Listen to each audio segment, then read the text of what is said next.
प्रधानमंत्री नरेंद्र मोदी के मन की बात का कार्यक्रम शुरू हो गया, सुनते हैं। ये है कि मन की बात की हमारी इस यात्रा को 10 साल पूरे हो रहे हैं।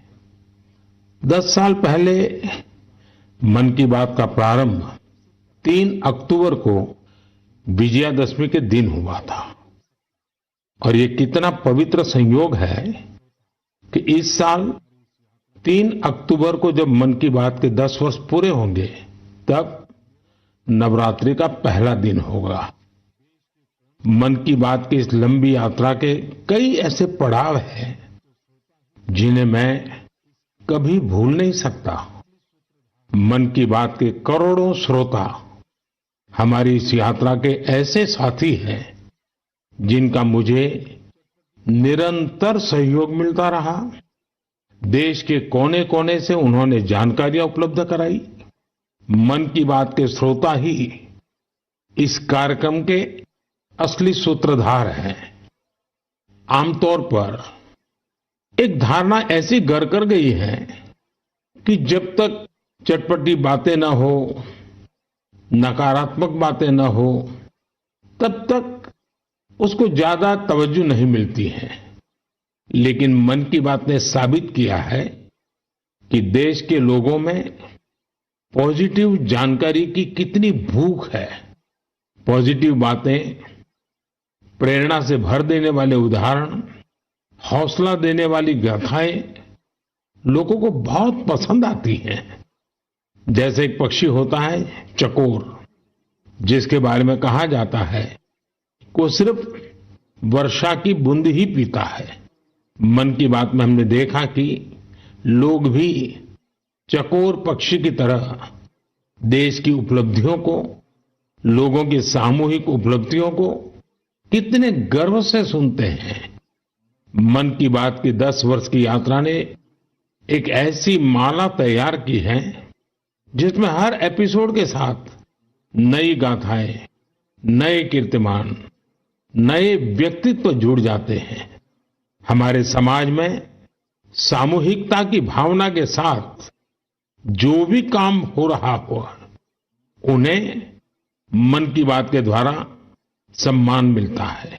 मेरा मन भी तभी गर्व से भर जाता है जब मैं मन की बात के लिए आई चिट्ठियों को पढ़ता हूं। हमारे देश में कितने प्रतिभावान लोग हैं, उनमें देश और समाज की सेवा करने का कितना जज्बा है। वो लोगों की निस्वार्थ भाव से सेवा करने में अपना पूरा जीवन समर्पित कर देते हैं। उनके बारे में जानकर मैं ऊर्जा से भर जाता हूं।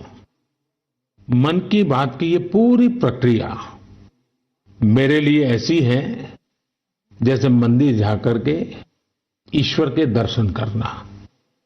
मन की बात की हर बात को, हर घटना को, हर चिट्ठी को मैं याद करता हूं तो ऐसा लगता है कि मैं जनता जनार्दन, जो मेरे लिए ईश्वर का रूप है, मैं उनका दर्शन कर रहा हूं।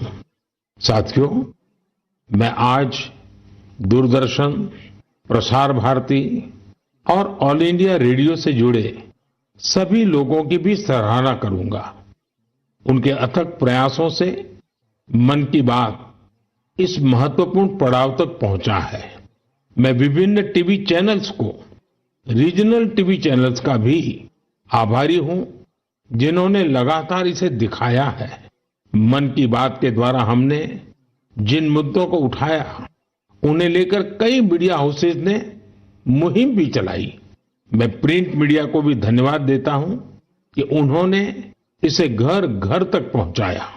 मैं उन यूट्यूबर्स को भी धन्यवाद दूंगा जिन्होंने मन की बात पर अनेक कार्यक्रम किए। इस कार्यक्रम को देश की 22 भाषाओं के साथ 12 विदेशी भाषाओं में भी सुना जा सकता है। मुझे अच्छा लगता है जब लोग ये कहते हैं कि उन्होंने मन की बात कार्यक्रम को अपनी स्थानीय भाषा में सुना। आप में से बहुत से लोगों को ये पता होगा कि मन की बात कार्यक्रम पर आधारित एक क्विज कंपटीशन भी चल रहा है जिसमें कोई भी व्यक्ति हिस्सा ले सकता है। mygov.in पर जाकर आप इस कंपटीशन में हिस्सा ले सकते हैं और इनाम भी जीत सकते हैं। आज इस महत्वपूर्ण पड़ाव पर मैं एक बार फिर आप सबसे आशीर्वाद मांगता हूं। पवित्र मन और पूर्ण समर्पण भाव से मैं इसी तरह भारत के लोगों की महानता के गीत गाता रहूं। देश की सामूहिक शक्ति को हम सब इसी तरह सेलिब्रेट करते रहें, यही मेरी ईश्वर से प्रार्थना है, जनता जनार्दन से प्रार्थना है। मेरे प्यारे देशवासियों, पिछले कुछ सप्ताह से देश के अलग अलग हिस्सों में जबरदस्त बारिश हो रही है। बारिश का ये मौसम हमें याद दिलाता है कि जल संरक्षण कितना जरूरी है, पानी बचाना कितना जरूरी है। बारिश के दिनों में बचाया गया पानी जल संकट के महीनों में बहुत मदद करता है और यही कैच द रेन जैसे अभियानों की भावना है।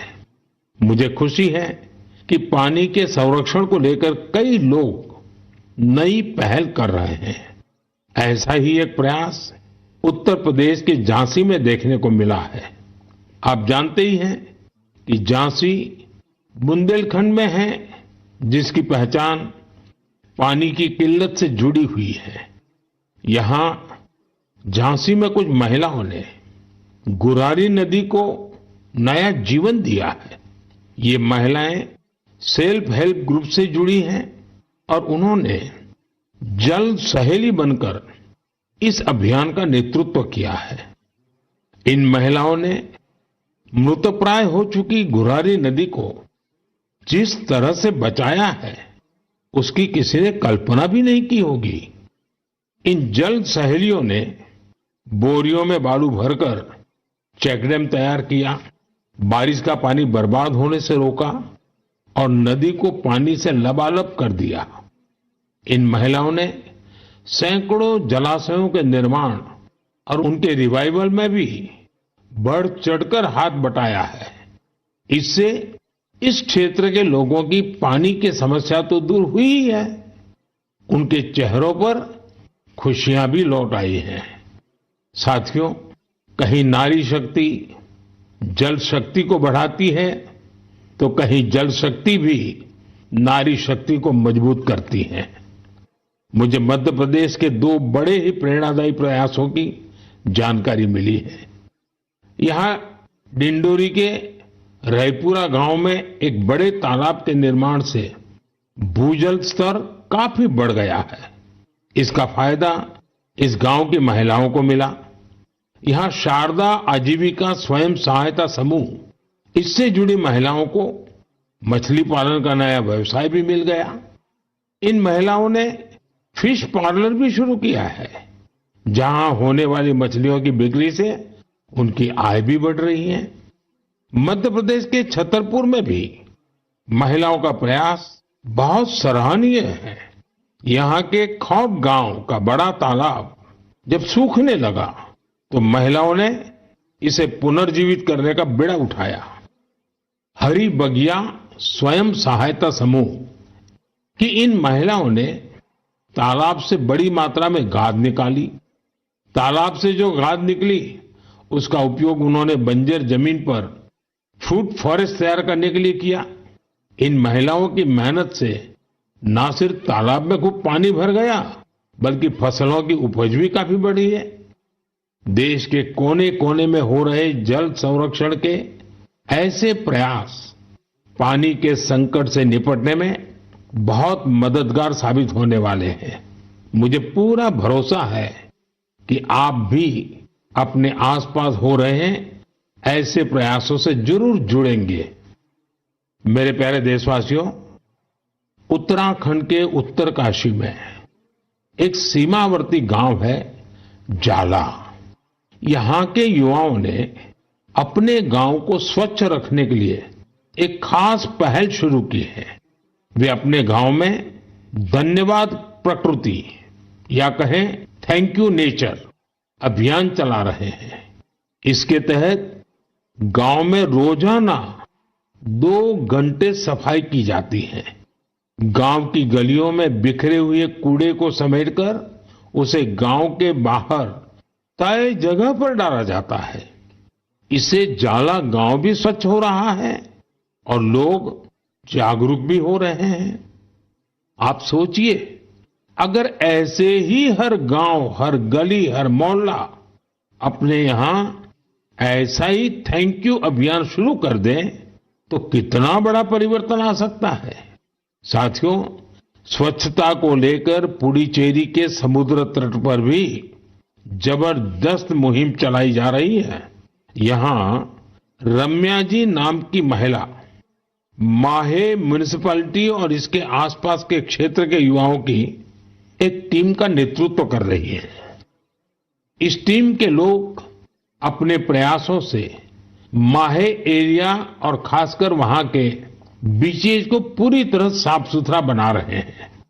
साथियों, मैंने यहां सिर्फ 2 प्रयासों की चर्चा की है, लेकिन हम आसपास देखें तो पाएंगे कि देश के हर किस हिस्से में स्वच्छता को लेकर कोई न कोई अनोखा प्रयास जरूर चल रहा है।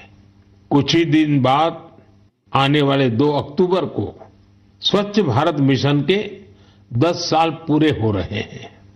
यह अवसर उन लोगों के अभिनंदन का है जिन्होंने इसे भारतीय इतिहास का इतना बड़ा जन आंदोलन बना दिया। ये महात्मा गांधी जी को भी सच्ची श्रद्धांजलि है, जो जीवन पर्यंत इस उद्देश्य के लिए समर्पित रहे। साथियों, आज ये स्वच्छ भारत मिशन की ही सफलता है कि वेस्ट टू वेल्थ का मंत्र लोगों में लोकप्रिय हो रहा है। लोग रिड्यूस, रीयूज और रिसाइकल पर बात करने लगे हैं, उसके उदाहरण देने लगे हैं। अब जैसे मुझे केरला में कोझिकोड में एक शानदार प्रयास के बारे में पता चला। यहां 74 ईयर के सुब्रमण्यम जी 23,000 से अधिक कुर्सियों की मरम्मत करके उन्हें दोबारा काम लायक बना चुके हैं। लोग तो उन्हें रिड्यूस, रीयूज और रिसाइकल यानी RRR चैंपियन भी कहते हैं। उनके इन अनूठे प्रयासों को कोझिकोड सिविल स्टेशन, PWD और LIC के दफ्तरों में देखा जा सकता है। साथियों, स्वच्छता को लेकर जारी अभियान से हमें ज्यादा से ज्यादा लोगों को जोड़ना है और ये अभियान किसी एक दिन का, एक साल का नहीं होता है। ये युगों युगों तक निरंतर करने वाला काम है। ये जब तक हमारा स्वभाव बन जाए स्वच्छता, तब तक करने का काम है।